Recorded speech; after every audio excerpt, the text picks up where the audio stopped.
नमस्कार, आप देख रहे हैं हिंदी खबर। मैं हूं आपके साथ पंकज यादव। करते हैं बुलेटिन की शुरुआत इस वक्त की बड़ी खबर के साथ। तो चंडीगढ़ से बड़ी खबर, जहां पर खिलाड़ियों के लिए मान सरकार का तोहफा। पीएसपीसीएल में स्पोर्ट्स कोटे के तहत सरकार करेगी भर्ती। 2017 में पीएसपीसीएल के स्पोर्ट्स सेल को बंद किया था, लेकिन मान सरकार ने फिर से स्पोर्ट्स सेल को रिवाइव यहां पर करा दिया है। वहीं 60 नए खिलाड़ियों की पीएसपीसीएल में भर्ती होगी। तो ऐसे में खिलाड़ियों के लिए एक बड़ा तोहफा सरकार की तरफ से। तो मान सरकार ने ऐसे में आपको बता दें कि 60 नए खिलाड़ियों को पीएसपीसीएल में भर्ती करेंगे। ਪਟਿਆਲਾ ਦੇ ਵਿੱਚ 46ਵੀਆਂ all India electricity sports control board ਦੁਆਰਾ ਟੂਰਨਾਮੈਂਟ ਜਿਹੜੇ ਕਰਵਾਏ ਗਏ ਨੇ, ਉਹਦੇ ਵਿੱਚ ਅੱਜ ਉਹ ਟਗ ਆਫ ਵਾਰ ਦਾ ਇੱਥੇ ਟੂਰਨਾਮੈਂਟ ਸੀਗਾ, ਅੱਜ ਇੱਥੇ ਸੰਪੰਨ ਹੋਇਆ। 1973 ਦੇ ਵਿੱਚ ਸਾਡਾ ਸਪੋਰਟਸ ਸੈੱਲ ਜਿਹੜਾ ਆ ਪੀਐਸਪੀਸੀਐਲ ਦਾ ਬਣਿਆ ਸੀਗਾ, ਪਰ ਬਦਕਿਸਮਤੀ ਰਹੀ ਸਾਡੀ ਕਿ 2017 ਦੇ ਵਿੱਚ ਸਪੋਰਟਸ ਸੈੱਲ ਨੂੰ ਜਿਹੜਾ ਸੀਗਾ ਉਹ ਬੰਦ ਕਰ ਦਿੱਤਾ ਗਿਆ। ਜਦੋਂ ਸਰਦਾਰ ਭਗਵੰਤ ਸਿੰਘ ਮਾਨ ਸਾਹਿਬ ਦੀ ਸਰਕਾਰ ਆਈ 2022 ਦੇ ਵਿੱਚ, ਤੇ ਅਸੀਂ ਸਪੋਰਟਸ ਸੈੱਲ ਨੂੰ ਦੁਬਾਰਾ ਤੋਂ ਰਿਵਾਈਵ ਕੀਤਾ ਔਰ ਉਹਦੇ ਵਿੱਚ ਅੱਜ ਅਸੀਂ ਜਿਹੜਾ ਆ ਆਲ India electricity sports control board ਦੇ ਅਧੀਨ ਜਿਹੜੀਆਂ ਗੇਮਾਂ ਹੋਈਆਂ ਨੇ ਉਹਦੇ ਵਿੱਚ ਅਸੀਂ ਪਾਰਟੀਸਪੇਟ ਵੀ ਕਰ ਰਹੇ ਹਾਂ।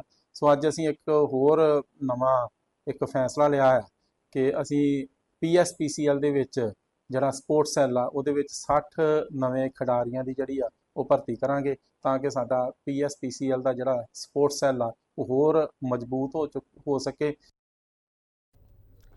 तो वही मान सरकार की करप्शन पर जीरो टॉलरेंस की नीति। मान सरकार द्वारा माल विभाग में तबादले, जहां पर 56 तहसीलदार 66 नायब तहसीलदार के तबादले हुए हैं। बेहतर सुविधाएं प्रदान करने के लिए अहम कदम। शिकायतों पर भविष्य में उठाए जाएंगे सख्त कदम।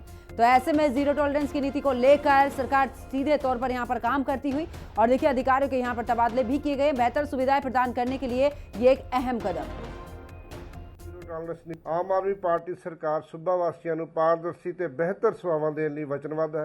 ਮਾਲ ਵਿਭਾਗ ਦੇ ਚੱਲ ਰਹੇ ਸੁਧਾਰਾਂ ਦੇ ਚੱਲਦਿਆਂ ਅੱਜ 56 ਤਹਿਸੀਲਦਾਰਾਂ ਤੇ 166 ਨਾਇਬ ਤਹਿਸੀਲਦਾਰਾਂ ਦੇ ਤਬਾਦਲੇ ਕੀਤੇ ਗਏ। ਸਰਕਾਰ ਨੂੰ ਲੋਕਾਂ ਦੀਆਂ ਸ਼ਿਕਾਇਤਾਂ ਮਿਲ ਰਹੀਆਂ ਸਨ ਅਤੇ ਸਰਕਾਰ ਲੋਕ ਪੱਖੀ ਪ੍ਰਸ਼ਾਸਨ ਦੇ ਲਈ ਨਿਰੰਤਰ ਯਤਨ ਕਰ ਰਹੀ ਹੈ, ਜਿਸ ਦੇ ਚੱਲਦਿਆਂ ਇਹ ਤਬਾਦਲੇ ਕੀਤੇ ਗਏ। ਸਰਕਾਰ ਦੀ ਭ੍ਰਿਸ਼ਟਾਚਾਰ ਖਿਲਾਫ ਜ਼ੀਰੋ ਟਾਲਰੈਂਸ ਨੀਤੀ ਹੈ। ਭਵਿੱਖ ਵਿੱਚ ਕਿਸੇ ਵੀ ਕਿਸਮ ਦੀ ਕੋਈ ਵੀ ਸ਼ਿਕਾਇਤ ਮਿਲਣ ਉੱਤੇ ਅਜਿਹੀ ਕਾਰਵਾਈ ਤੁਰੰਤ ਕੀਤੀ ਜਾਵੇ। उधर प्रताप बाजवा पर कैबिनेट मंत्री अमन अरोड़ा का तंज, जहां पर बहुत ही गंभीरता के साथ में अपनी बातों को कहना चाहिए। बाजवा साहब उम्र में मुझसे काफी बड़े हैं, बिना सोचे समझे बयान नहीं देना चाहिए। हमसे पहले चर्चा करते, फिर जांच होती, और गलत भाषण के कारण खुद फंस गए हैं। मैं कहना ਇਹੋ ਜਿਹਾ ਸਿਆਸੀ ਬੰਦੇ ਨੂੰ ਇਹੋ ਜਿਹਾ ਜ਼ੁਬਾਨ ਰੋਗ ਹੋਵੇ ਕਿਉਂ ਵੀ ਤੁਸੀਂ ਪਹਿਲਾਂ ਚਲੋ ਬਾਜਵਾ ਸਾਹਿਬ ਮੇਰੇ ਸਤਿਕਾਰਯੋਗ ਨੇ, ਮੇਰੇ ਤੋਂ ਉਮਰ 'ਚ ਵੱਡੇ ਨੇ, ਉਹਦੇ 'ਚ ਵੱਡੇ ਨੇ, ਤਜਰਬੇ ਦੇ ਵਿੱਚ ਵੱਡੇ ਨੇ, ਪਰ ਪਹਿਲਾਂ ਬਿਨਾਂ ਗੱਲ ਤੋਂ ਇੱਕ ਉਹਨਾਂ ਨੇ ਇਸ਼ੂ ਰੇਜ਼ ਕਰ ਲਿਆ ਸੀਚੇਵਾਲ ਸਾਹਿਬ ਵਾਲਾ, ਉਹ ਬਿਨਾਂ ਗੱਲ ਤੋਂ ਰੇਜ਼ ਕੀਤਾ ਉਹਨਾਂ ਨੇ। ਹੁਣ ਆਹ ਗੱਲ ਹੈ ਜਿਹੜੀ ਬਿਨਾਂ ਗੱਲ ਤੋਂ ਰੇਜ਼ ਕੀਤੀ, ਤੇ ਫਿਰ ਕਹਿੰਦੇ ਵੀ ਮੇਰੇ ਇੰਟੈਲੀਜੈਂਸ ਦੇ ਸੋਰਸਿਸ ਨੇ। ਉਹ ਜਾਗਰਣ ਦੀ ਖਬਰ ਸੀ ਜਿਹੜਾ ਇੰਟੈਲੀਜੈਂਸ ਸੋਰਸ ਸੀ ਉਹਨਾਂ ਦਾ। ਮੇਰੇ ਕਹਿਣ ਦਾ ਮਤਲਬ ਇਹ ਹੈ ਕਿ ਮੈਂ ਤਾਂ ਫਿਰ ਹੱਥ ਜੋੜ ਕੇ ਬੇਨਤੀ ਕਰਦਾ ਸਾਰਿਆਂ ਨੂੰ, ਸਮਝੋ ਸਿਆਸੀ ਬਿਆਨ ਹੀ ਉਹਨਾਂ ਤੇ ਭਾਰੀ ਪੈ ਗਿਆ ਜੀ, ਜੋ ਇਹਨਾਂ ਨੇ ਓਬਵੀਅਸਲੀ ਜਦੋਂ ਆਪਾਂ ਜੇ ਬਿਨਾਂ ਸੋਚੇ ਬਿਨਾਂ ਸਮਝੇ, ਉਹ ਕਹਿੰਦੇ ਵੀ ਜ਼ਬਾਨੋਂ ਸ਼ਬਦ ਨਿਕਲ ਜੇ, ਤੀਰੋਂ ਕਮਾਨ ਚੋਂ ਤੀਰ ਨਿਕਲ ਜੇ ਤੇ ਮੁੜ ਕੇ ਵਾਪਸ ਨਹੀਂ ਆਉਂਦਾ ਹੈਗਾ। ਭਾਜੀ ਘੱਟ ਬੋਲੀਏ, ਥੋੜਾ 2 ਲਫ਼ਜ਼ ਘੱਟ ਬੋਲੀਏ। तो प्रताप बाजवा मामले में कोर्ट का बड़ा आदेश। कोर्ट ने जांच पर रोक लगाने से इंकार कर दिया है, और कोर्ट ने जांच जारी रखने का भी आदेश दिया था। मामले में अगली सुनवाई 7 मई को होगी। तो प्रताप बाजवा मामले में कोर्ट का बड़ा आदेश, जहां पर कोर्ट ने जांच पर रोक लगाने से इंकार किया। साथ ही बता दें कि कोर्ट ने जांच जारी रखने का दिया था आदेश। इसी के साथ बता दें कि मामले में अगली सुनवाई 7 मई को होगी। ਪ੍ਰਤਾਪ ਸਿੰਘ ਬਾਜਵਾ ਵਾਲੇ ਕੇਸ ਜਿਹੜਾ ਉਹਨੇ ਕੁਐਸ਼ਨ ਫਾਈਲ ਕੀਤੀ ਸੀ, ਉਹਦੀ ਅੱਜ ਸੁਣਵਾਈ ਸੀ ਨੋਟਿਸ ਤੋਂ ਬਾਅਦ, ਤੇ ਕੋਰਟ ਦੇ ਵਿੱਚ ਅੱਜ ਸਟੇਟ ਵੱਲੋਂ ਜਿਹੜੀ ਇੱਕ ਤਾਂ ਸਟੇਟਸ ਰਿਪੋਰਟ ਫਾਈਲ ਕੀਤੀ ਗਈ ਸੀ, ਤੇ ਨਾਲ ਹੀ ਸਟੇਟ ਵੱਲੋਂ ਮੈਂਸ਼ਨ ਕੀਤਾ ਗਿਆ ਸੀ ਕਿ ਹਜੇ ਬਹੁਤ ਇਨੀਸ਼ੀਅਲ ਸਟੇਜ ਦੇ ਉੱਤੇ ਕੇਸ ਹੈ, ਤੇ ਇਹ ਕੁਐਸ਼ਨ ਦੇ ਲਈ ਹਜੇ 13 ਤਰੀਕ ਨੂੰ ਐਫਆਈਆਰ ਲੌਂਚ ਹੁੰਦੀ ਹੈ, ਤੇ 15 ਤਰੀਕ ਨੂੰ ਇਹ ਕੁਐਸ਼ਨ ਫਾਈਲ ਕਰ ਦਿੰਦੇ ਨੇ। ਤਾਂ ਇਸ ਕਰਕੇ ਬੜੀ ਇਨੀਸ਼ੀਅਲ ਸਟੇਜ ਤੇ ਹੈ, ਤੇ ਕੋਰਟ ਦਾ ਵੀ ਇਹੀ ਮੰਨਣਾ ਸੀ ਕਿ ਹਜੇ ਤਾਂ ਇਨਵੈਸਟੀਗੇਸ਼ਨ ਕਰਨੀ ਹੈ, ਉਸ ਤੋਂ ਬਾਅਦ ਹੀ ਡਿਸਾਈਡ ਹੋਏਗਾ ਕਿ ਵੈਦਰ ਆਫੈਂਸ ਹੋਇਆ ਜਾਂ ਨਹੀਂ ਹੋਇਆ। तो एक विशेष सूचना पर कार्रवाई करते हुए काउंटर इंटेलिजेंस अमृतसर ने संयुक्त राज्य अमेरिका पर यहां तक फैले हुए अवैध हथियार तस्करी मॉड्यूल का सफलतापूर्वक पर्दाफाश किया है और साथ ही लुधियाना से गुरविंदर सिंह उर्फ गुरी की यहां पर गिरफ्तारी हुई है। उसके कब्जे से 5 अवैध पिस्तौल भी बरामद की गई हैं। आरोपी गुरलाल सिंह और विपुल शर्मा के निर्देशों पर काम कर रहा था। दोनों वर्तमान में अमेरिका में रह रहे हैं, जो इस नेटवर्क के प्रमुख संचालक हैं। प्रारंभिक जांच से यह भी पता चला है कि गुरविंदर सिंह हरदीप सिंह का साला है, जो कि एक ड्रग तस्कर है। 2020 के एसटीएफ मामले में गिरफ्तार होने के बाद वो 2022 में अमेरिका भाग गया था। तो वही आम आदमी पार्टी को राज्य में सत्ता में आए 3 साल से ज्यादा का समय बीत चुका है। अब राज्य सरकार कार्यकर्ताओं को खुश करने में लगी हुई है और पीठ थपथपा रही है। पठानकोट की अगर बात करें तो यहाँ पर इंप्रूवमेंट ट्रस्ट में 2 नए ट्रस्टी नियुक्त किए गए हैं, जिनकी अध्यक्षता विभूति शर्मा ने की है। कैबिनेट मंत्री लालचंद कटारुचक उनकी ताजपोशी करने के लिए पहुंचे और इस दौरान कैबिनेट मंत्री लालचंद ने कहा कि राज्य सरकार पार्टी में योगदान देने वाले लोगों को आगे ला रही है। ਅੱਜ ਮੈਂ ਫਿਰ ਇੱਕ ਵਾਰ ਆਪਣੇ ਪਿਆਰਾ ਜ਼ਿਲ੍ਹਾ ਤੇ ਪਿਆਰੇ ਜ਼ਿਲ੍ਹੇ ਦੇ ਲੋਕਾਂ 'ਚ ਆਇਆ।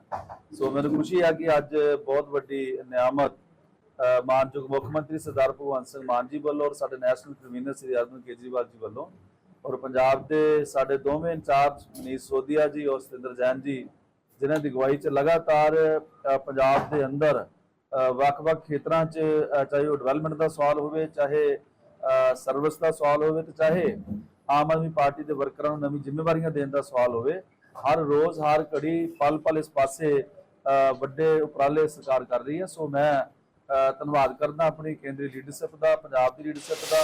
ਅੱਜ ਇੰਪਰੂਵਮੈਂਟ ਟਰਸਟ ਨੇ ਸਾਨੂੰ ਟਰਸਟੀ ਬਣਾਇਆ। ਸਭ ਤੋਂ ਪਹਿਲਾਂ ਮੈਂ ਸ੍ਰੀ ਅਰਵਿੰਦ ਕੇਜਰੀਵਾਲ ਦਾ ਬਹੁਤ ਬਹੁਤ ਧੰਨਵਾਦ ਕਰਨਾ ਚਾਹੁੰਦਾ, ਜਿਨ੍ਹਾਂ ਨੂੰ ਦੇਖ ਕੇ ਅਸੀਂ ਰਾਜਨੀਤੀ ਵਿੱਚ ਪੈਰ ਰੱਖਿਆ।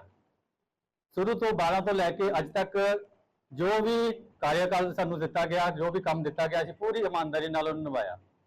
असीं अज इत्थे ये वादा करते हैं तुहाडे नाल, पठानकोट के जिन्ने भी काम है पेंडिंग है जां चल रहे हैं, उन्हां नाल चेयरमैन साहब नाल मिल के मंत्री साहब उन्हां दी अगवाई विच सारे असीं रल मिल के काम करांगे।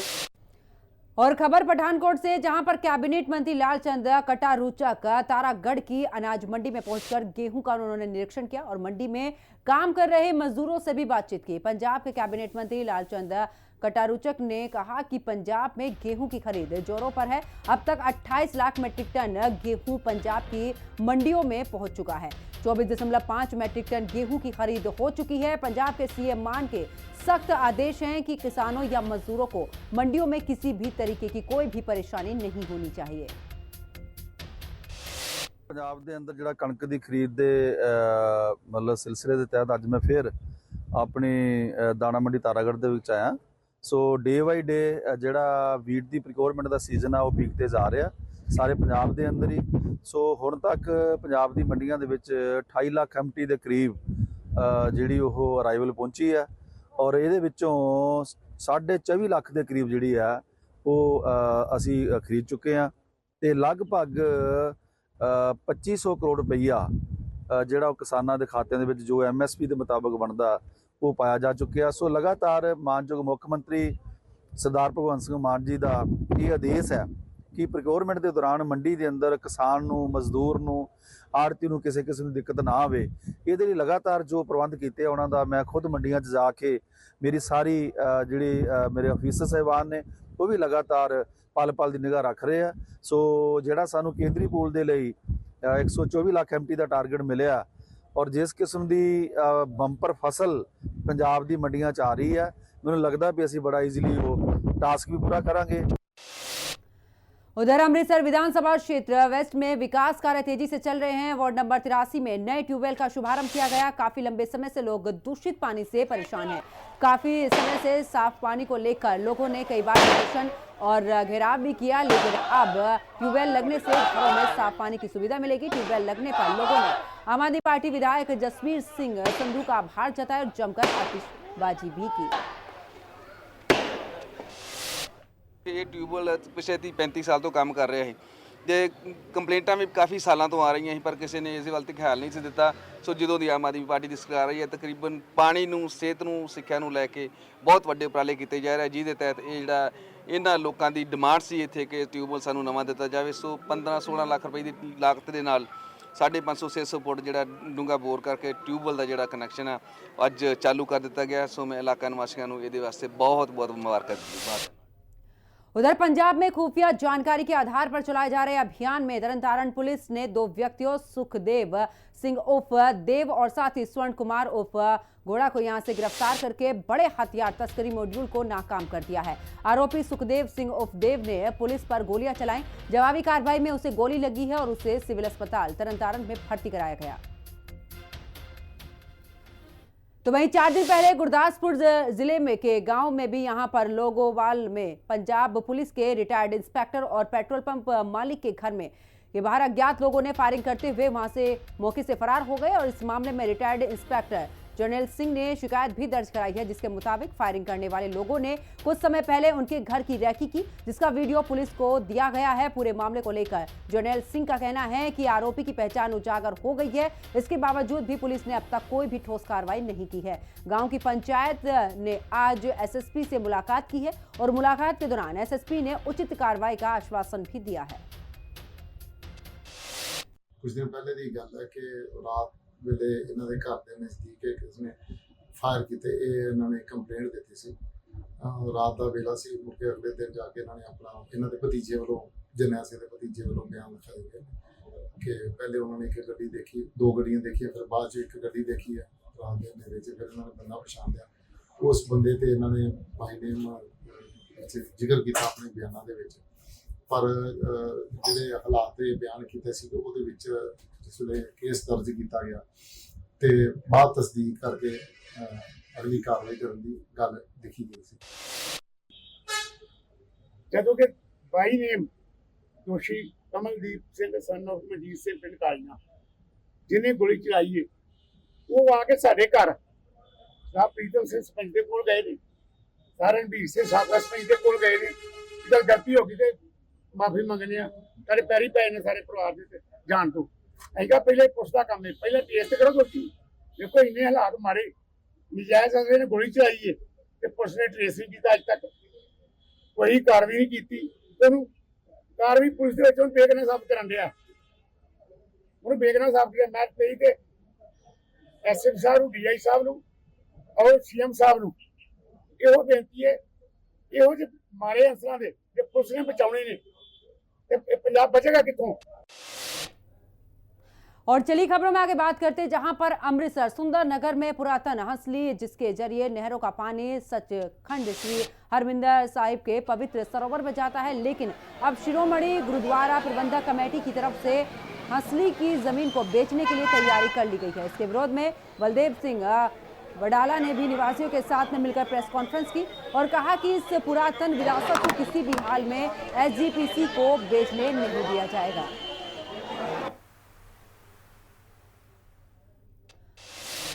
तो वहीं गुरदासपुर के कलानौर रोड पर 13 अप्रैल की रात को एक निजी कंपनी में काम करने वाले युवक से 3.5 लाख रुपए की लूट की गई है और इस पूरे मामले में उसके ही गांव का युवक लूट का मास्टरमाइंड निकला है। पुलिस ने कुल 3 आरोपियों को गिरफ्तार किया है।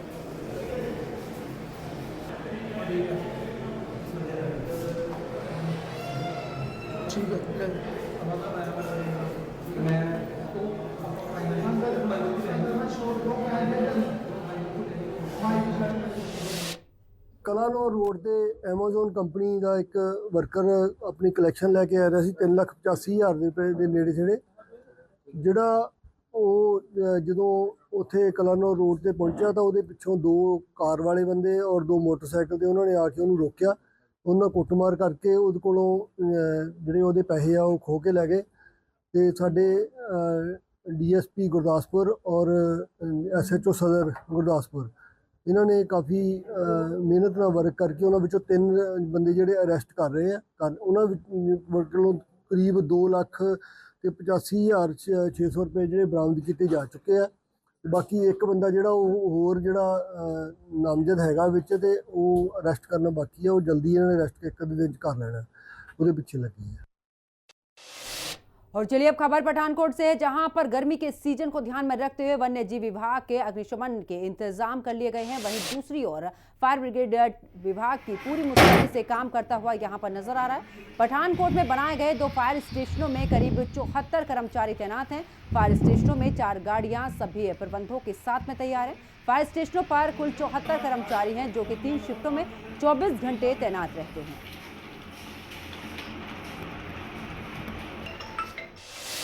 फायर ब्रिगेड ਜਿਹੜਾ ਹੈ 24 ਘੰਟੇ ਤਿਆਰ ਹੈ। ਸ਼ਹਿਰ ਦੇ ਵਿੱਚ ਕੋਈ ਵੀ ਅਣਸੁਖਾਵੀ ਘਟਨਾ ਹੁੰਦੀ ਹੈ ਤਾਂ ਉਹਨੂੰ ਨਿਪਟਣ ਵਾਸਤੇ ਫਾਇਰ ਬ੍ਰਿਗੇਡ ਜਿਹੜਾ ਹੈ ਆਪਣਾ ਭਰਪੂਰ ਤਿਆਰੀ ਕਰ ਚੁੱਕਿਆ। ਕਿੰਨੀਆਂ ਗੱਡੀਆਂ ਜਿਹੜੀਆਂ ਕਿ ਆਪਣੇ ਕੋਲ 24 ਘੰਟੇ ਜਿਹੜੀ ਤਿਆਰ ਰਹਿੰਦੀਆਂ? ਸਾਡੇ ਕੋਲ 4 ਫਾਇਰ ਟੈਂਡਰ ਹੈ ਜਿਹੜੇ ਸ਼ਹਿਰ ਦੇ ਵਿੱਚ ਕਿਸੇ ਤਰ੍ਹਾਂ ਦੀ ਵੀ ਕੋਈ ਵੀ ਅੱਗ ਹੈ ਉਹਨੂੰ ਕੰਟਰੋਲ ਕਰਨ ਲਈ ਤਿਆਰ ਹੈ। ਛੋਟੀਆਂ ਗਲੀਆਂ ਦੇ ਵਿੱਚ ਜਾਣ 'ਚ ਮੁਸ਼ਕਲ ਹੁੰਦੀ ਹੈ, ਉਹ 'ਚ ਕਿੱਦਾਂ ਪੁੱਛਦੇ ਤੁਸੀਂ? ਛੋਟੀ ਗਲੀਆਂ ਦੇ ਵਿੱਚ ਜੀ ਅਸੀਂ ਬੇਸਿਕਲੀ ਕੋਸ਼ਿਸ਼ ਕਰਨੇ ਕਿ ਸਾਡਾ ਫਾਇਰ ਟੈਂਡਰ ਪਹੁੰਚ ਜੇ। ਅਗਰ ਨਹੀਂ ਹੋ ਸਕਦਾ ਤਾਂ ਅਸੀਂ ਆਪਣਾ ਬੁਲਟ ਮੋਟਰਸਾਈਕਲ ਹੈ ਉਹਨੂੰ ਲੈ ਜਾਈਦਾ ਨਾਲ, ਤੇ ਬੁਲਟ ਮੋਟਰਸਾਈਕਲ ਤੇ ਸਿਲੰਡਰ ਰੱਖ ਕੇ ਜਿਹੜਾ ਕੰਟਰੋਲ ਕਰ ਲਈਦਾ ਅੱਗ ਨੂੰ ਜੀ।